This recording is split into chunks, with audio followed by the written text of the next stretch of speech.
তোমরা কি কখনো ভেবেছো টেম্পল রানে আমরা আসলে কেন দৌড়াচ্ছি? আমরা কি চুরি করেছিলাম? আর কেন সেই ভয়ঙ্কর দানব আমাদের পেছনে ধাওয়া করে? আজকে আমি তোমাদের বলবো টেম্পল রানের পুরো রহস্যময় গল্প। অনেক বছর আগে জঙ্গলের গভীরে একটি প্রাচীন মন্দির ছিল। এই মন্দিরে লুকানো ছিল এক অভিশপ্ত ধন, একটি রহস্যময় মূর্তি।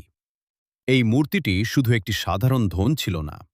এটা ছিল একটি শক্তিশালী অভিশপ্ত বস্তু যাকে পাহারা দিত এক ভয়ঙ্কর দানব।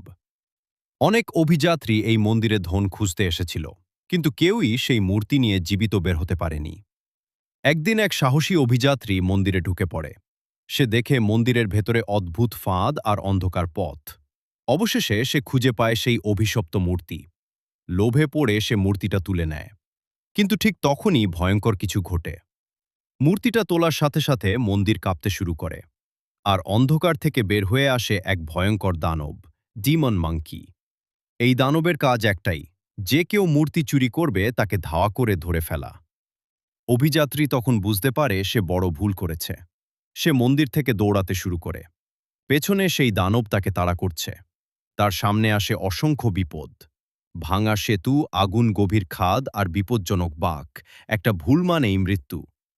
কিন্তু প্রশ্ন হচ্ছে, এই দৌড় কি কখনো শেষ হয়, নাকি সেই দানব একদিন তাকে ধরেই ফেলবে? আর যদি কেউ আবার সেই মন্দিরে যায়, তাহলে কি একই অভিশাপ তার উপরেও নেমে আসবে? এই ছিল টেম্পল রানের রহস্যময় গল্প।